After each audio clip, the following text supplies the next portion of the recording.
Vamos para a nossa aula de história. Tia vai pedir que vocês peguem aí o livro de história de vocês e coloquem a partir da página 48.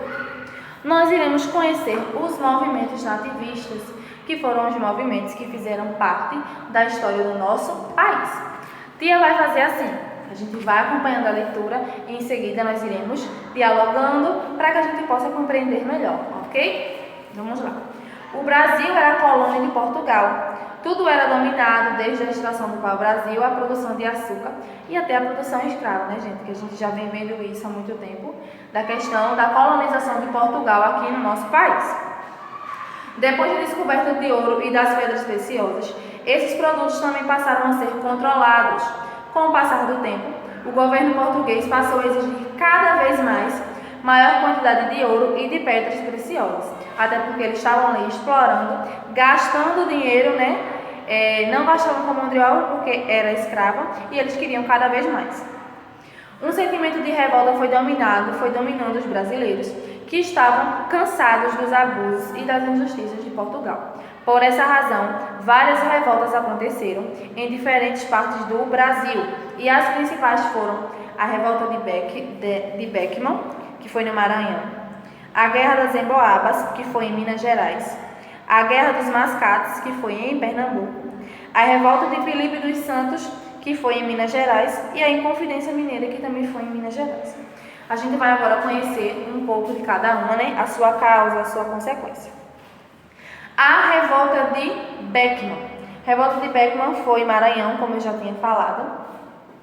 Foi no ano de 1684 e os chefes dessa revolta eram os irmãos Manuel e Thomas Beckman.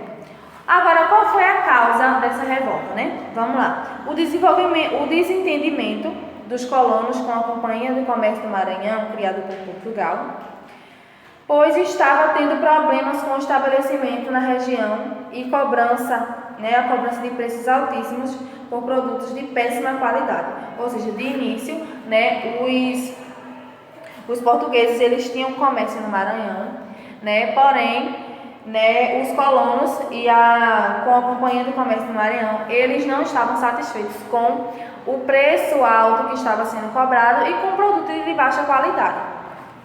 Vamos lá. Outro problema também era a falta de mão de obra, pois Portugal havia feito um acordo com os colonos de mandar 500 escravos por ano ao Maranhão e não cumpriu. O resultado disso foi a escravização dos indígenas, e essa atitude não era permitida pelos jesuítas, que lutavam contra esse tipo de escravidão. Ou seja, outro motivo também foi a promessa, né, da mão de obra, já que os portugueses estavam escravizando muita gente no Brasil, eles prometeram 500 escravos a eles, e esses escravos eles não receberam, né, no caso. E naquela época, infelizmente, os escravos eram como um produto, né, uma mercadoria e não como um ser humano. Continuando. A consequência dessa revolta, né, foram que os revoltosos invadiram o colégio dos jesuítas, agrediram os padres e quebraram tudo. Os mesmos fizeram companhia de comércio, prenderam o governador e Manuel Beckman assumiu o governo, né? Ou seja, nessa revolta aí a gente vê que foi a vitória dos Beckman. E terminou, né? Após um ano, o governo português enviou ao Brasil um novo governador, e este enfrentou e derrotou Manuel Beckman, que foi condenado e morreu enforcado. Né? Não foi um término trágico, né, que começou com uma revolta por causa do dinheiro e terminou com uma fatalidade. Vamos agora à Guerra dos Emboabas. A Guerra dos Emboabas foi em Minas Gerais em 1708, e o chefe dessa guerra foi Manuel Nunes Viana. A causa foi a seguinte: os bandeirantes paulistas achavam que as minas deveriam pertencer apenas a eles, já que foram eles que descobriram o ouro. Mas a cada dia era maior a quantidade de pessoas que vinham de fora para explorar o ouro. Com isso, os paulistas ficaram revoltados e passaram a chamar essas pessoas de emboabas, gente que vem de fora, ou seja, forasteiros. Para eles, era como eles que tinham descoberto aquela mina de ouro, deveria ser apenas dele. E cada pessoa que chegava lá invadindo, ele chamava de emboaba, que era gente que vinha de fora, gente que não era convidada e que estava ali para consumir o ouro. A consequência dessa revolta foi o maior combate, né, que aconteceu no local que ficou conhecido como Capão da Traição, porque os paulistas caíram em uma emboscada, ou seja, em uma cilada, preparadas pelos emboabas, que prometeram deixá-los livres caso se rendessem. Foi o que os paulistas fizeram, mas logo que entregaram as armas, foram todos mortos pelos emboabas, ou seja, os emboabas, além de invadirem, né, eles deixaram os paulistas reféns e disseram que se eles se rendessem, deixariam eles em paz. Só que foi uma mentira, né? E todos foram mortos. O término disso foi o rei de Portugal que decretou que os paulistas fossem expulsos da região e a coroa portuguesa ficasse com o direito de explorar as minas, né? As minas de ouro que eles haviam descoberto. A Guerra dos Mascates foi em Pernambuco e foi em 1710. Os chefes dessa guerra foram os senhores de engenho de Olinda e os mascates recifenses. A causa foi que Olinda era a sede da capitania de Pernambuco. Seus habitantes, em grande maioria, eram ricos e senhores de engenho. O Recife era batido por comerciantes portugueses, que eram os mascates. Os mascates solicitaram ao rei a elevação de Recife à categoria de vila, né? E o rei atendeu a solicitação e demarcou os limites entre Olinda e Recife, como é até hoje. A consequência foi que os olindenses sentiram-se prejudicados com a demarcação de limites. Revoltados, invadiram Recife, lançaram a ideia de um governo independente e quebraram o pelourinho, que é o símbolo de autoridade e de poder. O término, né, dessa revolta foram que os chefes dos olindenses foram presos e enviados para Lisboa, né, já que eles invadiram e decretaram patrimônio público. E seus bens foram confiscados pelo governo. O Recife tornou-se a sede da capitania de Pernambuco, como é também a capital do nosso estado até hoje. Vamos lá. Revolta de Filipe dos Santos. Aconteceu em Minas Gerais, no ano de 1720, e o chefe foi Filipe dos Santos. A causa foi que Portugal queria controlar a extração do ouro e mandou criar casas de fundição, onde todo o ouro encontrado deveria ser entregue para ser transformado em barras. Uma parte dele ficava para o governo como pagamento de imposto, chamado quito, né, que era 20% de todo o ouro extraído, pertencia a Portugal. A consequência dessa revolta foi que, algum tempo depois, uma multidão de revoltosos dirigiu-se à casa do governador. Os manifestantes, que eram chefiados por Filipe dos Santos, né, que ele era o chefe, queriam que o governador mandasse diminuir os impostos e fechasse as casas de fundição. Já que eles trabalhavam, como é que o governo tinha mais impostos se era eles que estavam ali no suor? Né? Aí,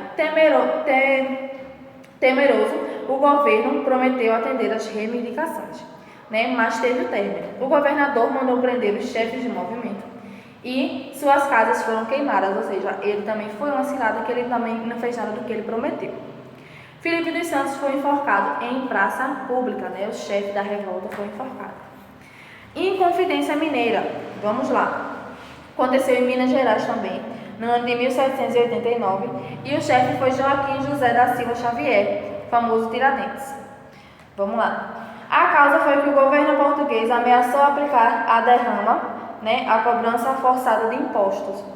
A coroa portuguesa queria proibir outras atividades na região das Minas para que todos os escravos trabalhassem na exploração do ouro, ou seja, o governo português estava querendo.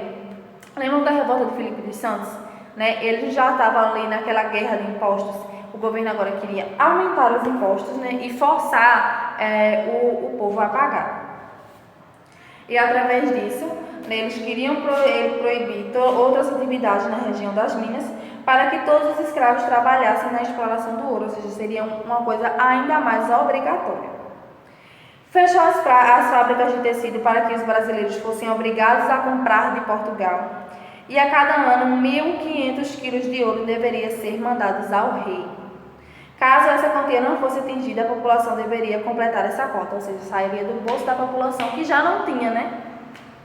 Os soldados entravam nas casas e pegavam objetos de valor. Portugal ainda proibiu o uso de estradas do interior para o litoral, temendo o contrabando de ouro. Já que ele mesmo estava roubando, ele queria o ouro só para si, né? E Portugal sempre foi um país muito ambicioso. A consequência foi que os padres, poetas, escritores, mineradores, militares e outros se uniram para lutar contra a opressão do governo de Portugal, já que estava um governo muito abusivo. Os participantes eram chamados de inconfidentes, por isso Inconfidência Mineira. Eles queriam que a coroa perdoasse as pessoas que tinham dívidas em Portugal, criasse universidades, acabasse com os impostos cobrados na mineração e construísse fábricas. Mas eu acho que isso infelizmente não aconteceu, né?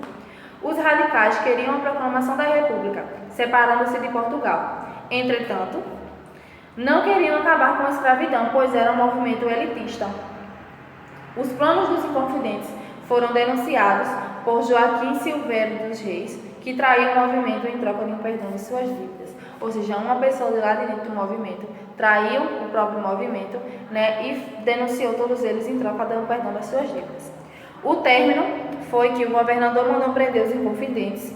Alguns foram expulsos do Brasil, outros condenados à prisão perpétua, e Joaquim José da Silva, Tiradentes, foi condenado e enforcado no dia 21 de abril, que é atualmente nosso feriado, no Rio de Janeiro.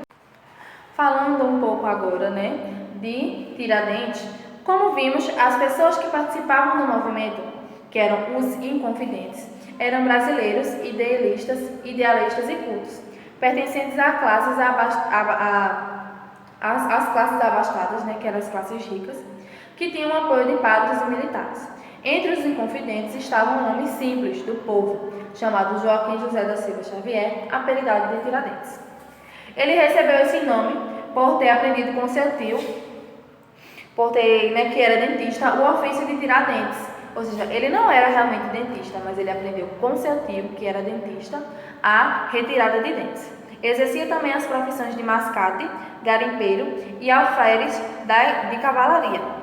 Quando o movimento foi denunciado por Joaquim Silveira dos Reis ao governador de Minas Gerais, o Visconde de Barbacena, este ordenou que prendesse os revolucionários, como a gente tinha acabado de ver.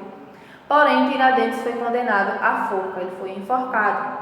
Seu corpo foi esquartejado e colocado em postes como exemplo do que aconteceria com qualquer um que tramasse contra Portugal. Ou seja, eles fizeram do corpo de Tiradentes um exemplo, se caso fossem contra Portugal. No reino, era comum a sentença de morte para os considerados traidores, sendo prática usual o enforcamento ou a guilhotina.